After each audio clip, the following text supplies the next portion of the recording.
Hello everyone, welcome to ANB academy. आज आपण पाहणार आहोत पोलीस भरती 2024साठी सराव प्रश्नपत्रिका, ज्यामध्ये आपण सामान्य ज्ञान आणि मराठी व्याकरणावर आधारित प्रश्नांचं इथे प्रॅक्टिस घेणार आहोत. हे जे प्रश्न आहेत ते मागच्या पोलीस भरतीसाठी आलेले काही मागील प्रश्नपत्रिकांमधले प्रश्न आपण इथे घेतलेले आहेत. त्याचा तुम्हाला नक्कीच फायदा होईल. तर सुरुवात करूया आपण पहिल्या प्रश्नाला. सामान्य ज्ञानमधील पहिले प्रश्न आपण घेणार आहोत. तर मेळघाट ताडोबा अभयारण्य अनुक्रमे कोणत्या जिल्ह्यामध्ये आहे? तर पर्याय आहेत अमरावती चंद्रपूर, यवतमाळ भंडारा, गडचिरोली नांदेड, गोंदिया अमरावती. आणि याचं उत्तर असणार आहे पर्याय क्रमांक अ, अमरावती चंद्रपूर हे मेळघाट ताडोबा अभयारण्य अनुक्रमे या जिल्ह्यामध्ये येतात. पुढचा प्रश्न आहे दुसरा प्रश्न. 3 राजधानी असलेले देशातील पहिले राज्य कोणते? 3 राजधानी असलेले देशातील पहिले राज्य कोणते? पर्याय अ आहे आंध्र प्रदेश, महाराष्ट्र, दिल्ली, आसाम. आणि याचं उत्तर असणार आहे पर्याय क्रमांक अ, आंध्र प्रदेश. पुढचा प्रश्न. भारतामध्ये नोटबंदी केव्हा झाली? पर्याय आहे 10 नोव्हेंबर 2016, 9 नोव्हेंबर 2016, 8 नोव्हेंबर 2016 आणि 10 नोव्हेंबर 2017. तर यापैकी पर्याय क्रमांक क हे उत्तर असणार आहे. 8 नोव्हेंबर 2016 रोजी भारतामध्ये नोटबंदी झाली. प्रश्न चौथा. एलॉन मास्क हे नाव कोणत्या कंपनीशी संबंधित आहे? पर्याय आहेत सीरम, टेस्ला, इन्फोसिस, टोयोटा. आणि याचं उत्तर असणार आहे पर्याय क्रमांक ब, टेस्ला या कंपनीशी एलॉन मास्क हे नाव संबंधित आहे. पुढचा प्रश्न घेऊया. असा कोणता प्राणी आहे जो एकाच वेळेला दोन्ही वेगवेगळ्या दिशेला बघू शकतो? आणि पर्याय आहेत राणा टायग्रिना ब्रेडोक, शॅमेलियॉन सरडा, घोणस साप आणि सॅलमँडर. तर याचं उत्तर असणार आहे पर्याय क्रमांक ब, शॅमेलियॉन सारडा. पर्याय क्रमांक ब. पुढचा प्रश्न. पोलिओ रोग शरीराच्या कोणत्या भागास इजा करतो? आणि पर्याय आहेत हाड, डोळा, मज्जासंस्था, मान. आणि याचं उत्तर असणार आहे मज्जासंस्थेवर पोलिओ हा रोग इजा करतो. पुढील प्रश्न घेऊ. वातावरणामध्ये कार्बन डायऑक्साईडचे प्रमाण किती टक्के आहे? आणि पर्याय आहेत 3%, 0.04%, 7%, 22%. आणि याचं उत्तर असणार आहे पर्याय क्रमांक ब, 0.04% एवढं कार्बन डायऑक्साईडचे प्रमाण आहे. पुढचा प्रश्न. कोणत्या रोगाचा प्रसार पाण्यामार्फत होत नाही?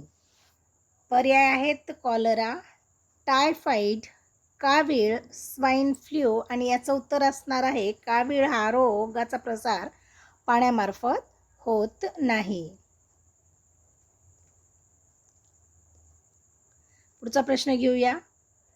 पिण्याचे पाणी निर्जंतुकीकरण करण्यासाठी खालीलपैकी काय वापरतात? पिण्याचे पाणी निर्जंतुकीकरण करण्यासाठी काय वापरतात? तर पर्याय आहे सोडा, तुरटी, क्लोरीन यापैकी नाही. आणि याचं उत्तर असणार आहे पर्याय क्रमांक क, क्लोरीनचा वापर पिण्याचे पाणी निर्जंतुकीकरण करण्यासाठी करतात. पुढचा प्रश्न. BCG लस खालीलपैकी कोणत्या रोगापासून बचाव करते? तर पर्याय आहे रातआंधळेपणा, क्षयरोग, कुष्ठरोग, कोविड. आणि याचं उत्तर असणार आहे पर्याय क्रमांक ब, क्षयरोग. पुढील प्रश्न. मानवी छातीच्या पिंजऱ्यात एकूण बरगड्यांची संख्या किती आहे? पर्याय आहेत 24, 36, 21, 30. आणि याचं उत्तर असणार आहे पर्याय क्रमांक ए, 24. मानवी छातीमध्ये एकूण बरगड्यांची संख्या किती आहे? तर 24 आहे.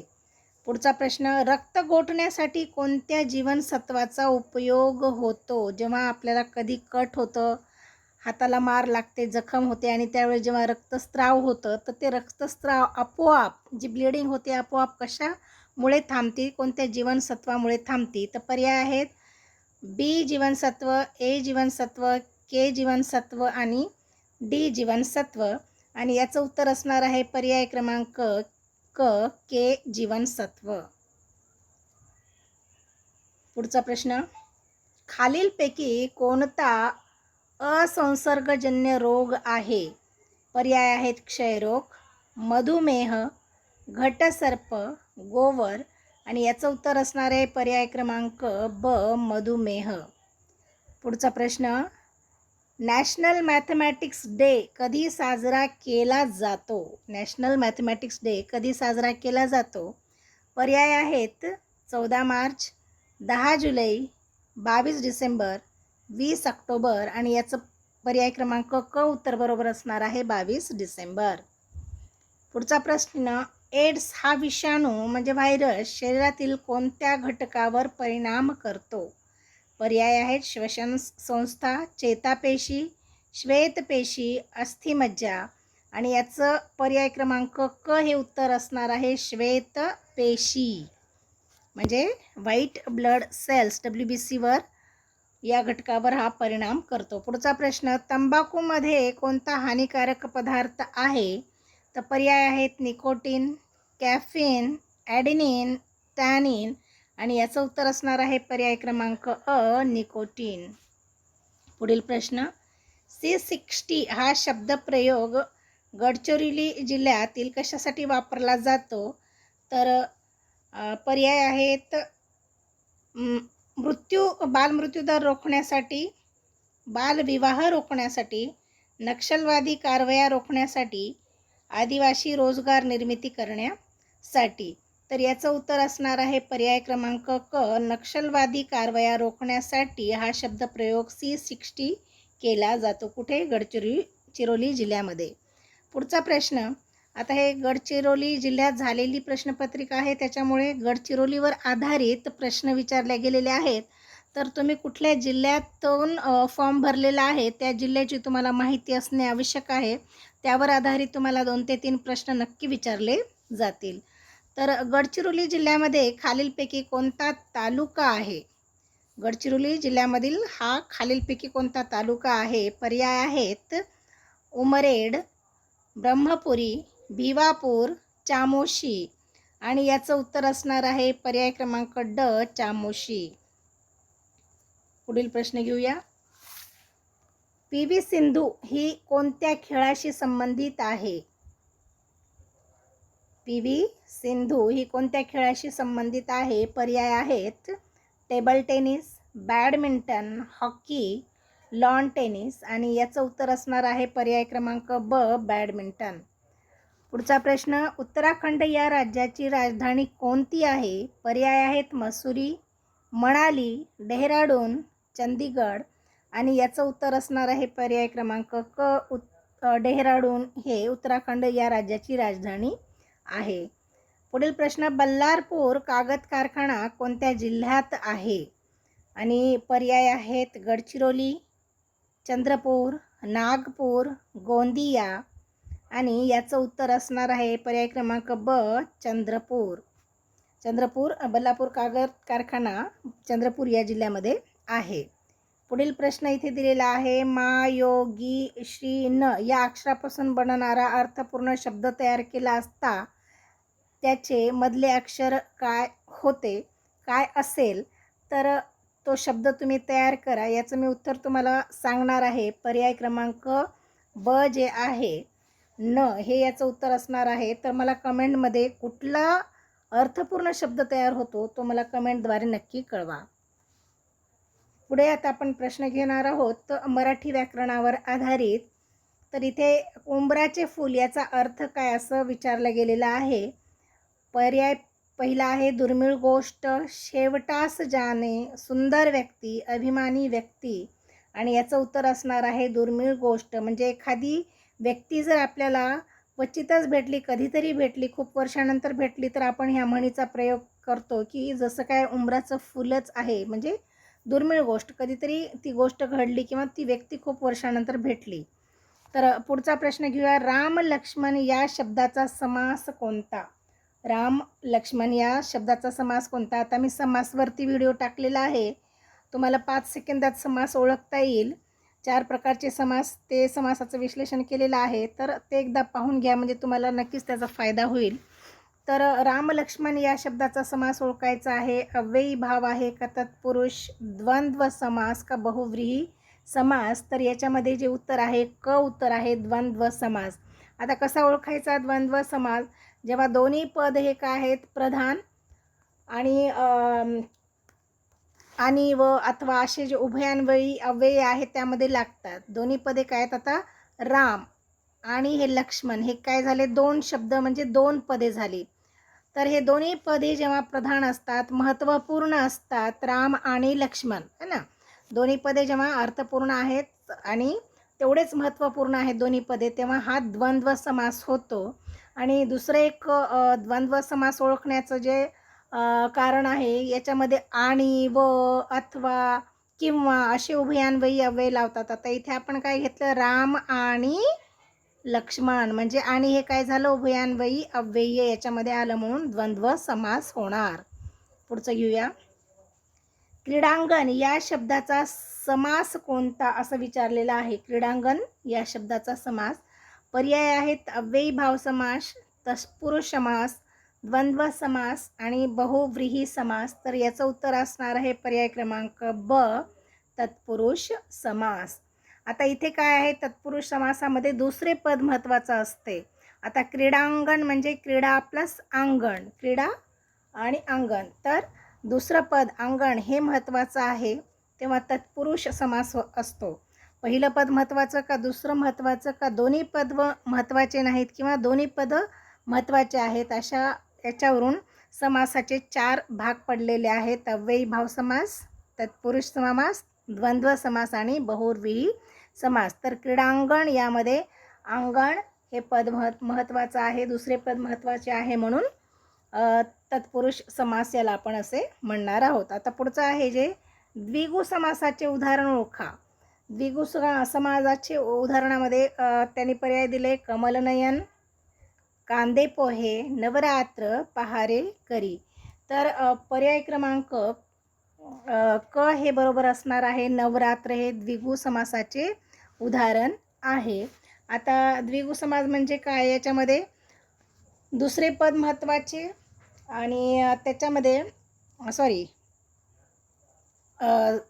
दुसरे पद महत्त्वाचे तर आहेच, त्याच्यामध्ये नवरात्रीचा समूह म्हणजेच नवरात्र. नवरात्र म्हणजे काय, नवरात्रीचा समूह म्हणजे नवरात्र. याच्यामध्ये पहिलं जे पद आहे नऊ म्हणजे नव, हे काय दाखवते, संख्या विशेषण दाखवते, म्हणून हे आपण ओळखायचं. नवरात्र किंवा पंचवटी म्हणजे 5 वडांचा समूह, पंचवटी, नवरात्र, नवरात्रीचा समूह. तर हे पहिलं जे पद आहे संख्या विशेषण असणार आहे, तर इथे याला आपण म्हणू द्विगु समास.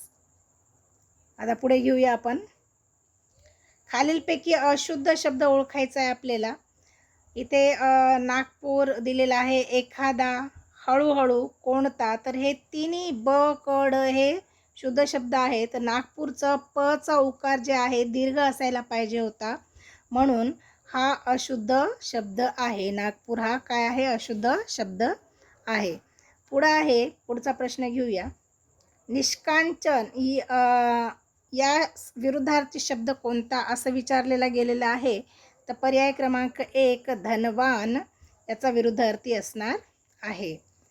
पुढचा प्रश्न, पिपासा या शब्दाचा विरुद्धार्थी शब्द कोणता. पिपासा या शब्दाचा विरुद्धार्थी शब्द कोणता. तर पर्याय आहे तृष्णा, तहान, भूक, तृप्ती. तर याचा पर्याय क्रमांक ड हे बरोबर असणार आहे, तृप्ती. पिपासा या शब्दाचा विरुद्धार्थी शब्द असणार आहे तृप्ती. पुढचा प्रश्न आहे, धनको या शब्दाचा अर्थ काय आहे ते सांगायचं आहे. पर्याय आहेत पैसे कर्जाने देणारा, पैसे कर्जाने घेणारा, धनसंचय करणारा, धनवान. तर याचं उत्तर असणार आहे पर्याय क्रमांक अ, पैसे कर्जाने देणारा. पुढील घेऊया. आफळा साफळा करणे या वाक्प्रचाराचा अर्थ काय आहे ते सांगायचं आहे.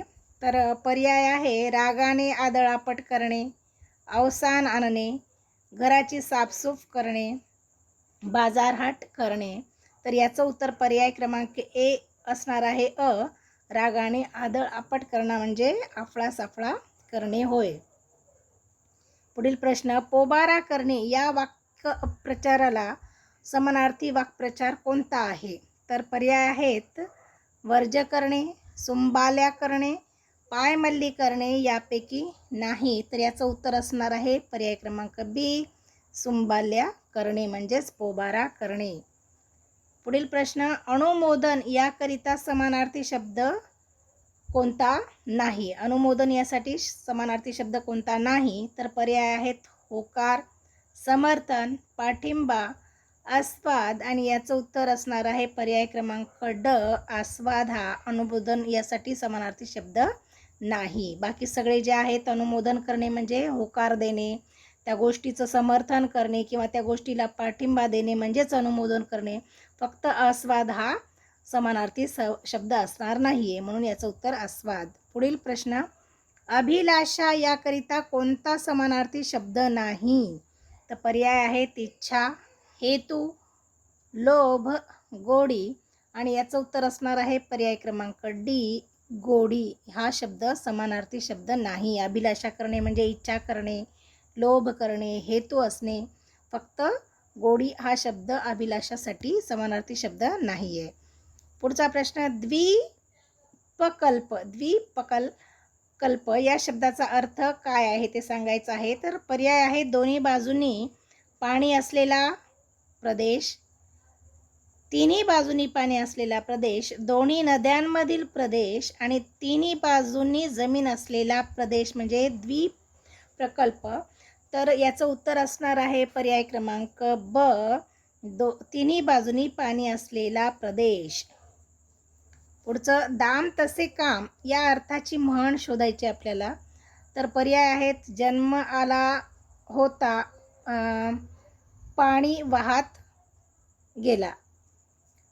आणि पुढचं आहे डोंगर पोखरून उंदीर काढणे, जशी देनावळ तशी धुनावळ, खान तशी माती. तर याचं उत्तर असणार आहे पर्याय क्रमांक क, जशी देनावळ तशी धुनावळ. पुढचा प्रश्न घेऊया. कोल्हे कुई करणे या वाक्प्रचाराचा अर्थ सांगायचा आहे. तर पर्याय आहेत खूप मोठ्याने ओरडणे, बडबड करणे, व्यर्थ ओरडणे यापैकी नाही. आणि याचं उत्तर असणार आहे पर्याय क्रमांक क, व्यर्थ ओरडणे म्हणजेच कोल्हेकुई करणे. पुढचा प्रश्न, राजाला मुकुट शोभतो या वाक्यांमध्ये मुकुट हे काय आहे? मुकुट हे काय आहे? पर्याय आहे कर्ता, कर्म, क्रियापद यापैकी नाही. आणि याचं उत्तर असणार आहे पर्याय अ, कर्ता. राजाला मुकुट शोभतो, मुकुट हा काय झाला? कर्ता. पुढचा प्रश्न, हा हे काय आहे? हा हे काय आहे? दर्शक सर्वनाम, प्रश्नार्थक सर्वनाम, आत्मवाचक सर्वनाम यापैकी नाही. आणि याचं उत्तर असणार आहे पर्याय क्रमांक अ, दर्शक सर्वनाम. म्हणजे हा ग्लास आहे किंवा हा वाडा आहे. जेव्हा आपण काय करतो, काहीतरी दर्शवतो, तर त्याला काय म्हणणार? दर्शक सर्वनाम. हा, ही, हे जेव्हा येतं त्या वाक्यामध्ये ते सरळ काय असणार आहे? दर्शक सर्वनाम. पुढचा प्रश्न, भाड्याचा बैल या अलंकारिक शब्दाचा अर्थ काय आहे? तर पर्याय आहेत खापला न देता कामाला खायला न देता कामाला जुंपलेला, ऐतखाऊ मनुष्य, पोळचट मनुष्य यापैकी नाही. आणि याचं उत्तर असणार आहे पर्याय क्रमांक अ, खायला न देता कामाला जुंपवलेला म्हणजेच भाड्याचा बैल ह्या शब्दाचा अर्थ असा निघतो. पुढील प्रश्न, घण या शब्दाचा खालीलपैकी कोणता अर्थ होत नाही? तर पर्याय दिलेले आहेत हातोडा, मेघ, निबिड, संकट. आणि याचं उत्तर असणार आहे पर्याय क्रमांक ड, संकट हा याचा अर्थ होत नाही. घण म्हणजे हातोडा, मेघ आणि निबिड हे तिन्ही पर्याय मिळते जुळते आहेत, मात्र ड हा पर्याय त्याच्याशी मिळता जुळता नाही. पुढचा प्रश्न, खालीलपैकी विरुद्धार्थी शब्दाची कोणती जोडी चुकीची आहे ते ओळखायचं आहे. तर इथे दिलेले आहेत परता, एक मिनिट, परवशता स्वातंत्र्य, प्रतारणा सचोटी, फुरसत घाई, पांगळा अपंग. तर याची विरुद्धार्थी शब्दाची जी जोडी नाही आहे ती ओळखायची आपल्याला. तर याचं उत्तर असणार आहे पर्याय क्रमांक ड, पांगळा अपंग. पांगळा म्हणजेच हँडिकॅप, अपंग म्हणजे हँडिकॅप, म्हणजे ही जोडी समानार्थी झाली, विरुद्धार्थी शब्दाची जोडी नाही. पुढचा घेऊया.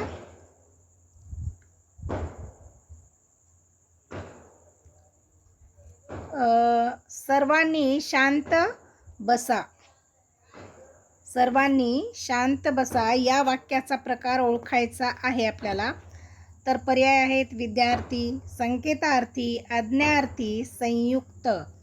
तर याचं उत्तर असणार आहे पर्याय क्रमांक क, आज्ञार्थी. सर्वांनी शांत बसा म्हणजे काय झालं, हे आज्ञा दिली गेलेली आहे, ऑर्डर दिली गेलेली आहे की तुम्ही सर्वांनी शांत बसा, म्हणून याचं उत्तर असणार आहे आज्ञार्थी. आज्ञा केलेली आहे म्हणून आज्ञार्थी. पुढचा आहे राजेश घरातून बाहेर आला. राजेश घरातून बाहेर आला, यात घर या शब्दाची विभक्ती ओळखायची आपल्याला. तर ही प्रथम आहे का द्वितीय आहे, पंचमी आहे का चतुर्थी आहे. तर याचं उत्तर असणार आहे पर्याय क्रमांक क, पंचमी. तर हे कसं ओळखायचं आपल्याला की विभक्ती पंचमी कशावरून आहे, तर घरातून जो हा शब्द आहे ना, तून, म्हणजे वाक्यामध्ये जेव्हा ऊन हून प्रत्यय लागतो, काय लागतं, ऊन हून हे असे प्रत्यय लागतात घरातून, तर तेव्हा आपण काय म्हणायचं, ही कोणती विभक्ती आहे, पंचमी, ऊन हून. पुढील घेऊया. पतंग झाडावर अडकला. पतंग झाडावर अडकला या वाक्यातील अव्ययाचा प्रकार ओळखायचा आहे आपल्याला. आणि पर्याय आहेत शब्दयोगी अव्यय, उभयान्वयी अव्यय, क्रियाविशेषण अव्यय, केवल प्रयोगी अव्यय. आणि याचं उत्तर असणार आहे पर्याय क्रमांक अ, शब्दयोगी अव्यय. पुढचा प्रश्न, कराडला व्याघ्र अभयारण्य कोणत्या जिल्ह्यात आहे हे विचारलं गेलेलं आहे. सामान्य ज्ञानाचे 2 प्रश्न आलेले आहेत, ते घेऊया आपण. तर पर्याय आहेत अमरावती, भंडारा, यवतमाळ, नागपूर. आणि याचं उत्तर असणार आहे पर्याय क्रमांक ड, नागपूर. हे कराडला व्याघ्र अभयारण्य या जिल्ह्यामध्ये आहे, नागपूर जिल्ह्यात आहे. पुढे आहे सर्वात मोठा ग्रह कोणता. सर्वात मोठा ग्रह कोणता. आणि पर्याय आहेत मंगळ, गुरु, पृथ्वी, सूर्य. आणि याचं उत्तर असणार आहे पर्याय क्रमांक ब, गुरु. पुढे आहे रातांधळेपणा कोणत्या जीवनसत्वाच्या कमतरतेमुळे होतो. तर पर्याय आहेत बी जीवनसत्व, ए जीवनसत्व, सी जीवनसत्व आणि डी जीवनसत्व. आणि याचं उत्तर असणार आहे पर्याय क्रमांक ए जीवनसत्व, म्हणजे विटॅमिन एच्या कमतरतेमुळे रातांधळेपणा आपल्याला होतो. तर अशा प्रकारे आज तुम्हाला पोलीस भरतीसाठी जे मागच्या वर्षी आलेले प्रश्न होते ते प्रश्नाचं इथे आपण प्रॅक्टिस घेतलेली आहे. यामध्ये आपण सामान्य ज्ञान तसेच मराठी या व्याकरणावर आधारित प्रश्नांची इथे आपण प्रॅक्टिस केलेली आहे. तर तुम्हाला हा व्हिडिओ कसा वाटला मला कमेंटद्वारे नक्की कळवा. आणि तुम्ही जर माझ्या चॅनलवरती नवीन असाल तर चॅनलला लाईक, शेअर आणि सबस्क्राईब करायला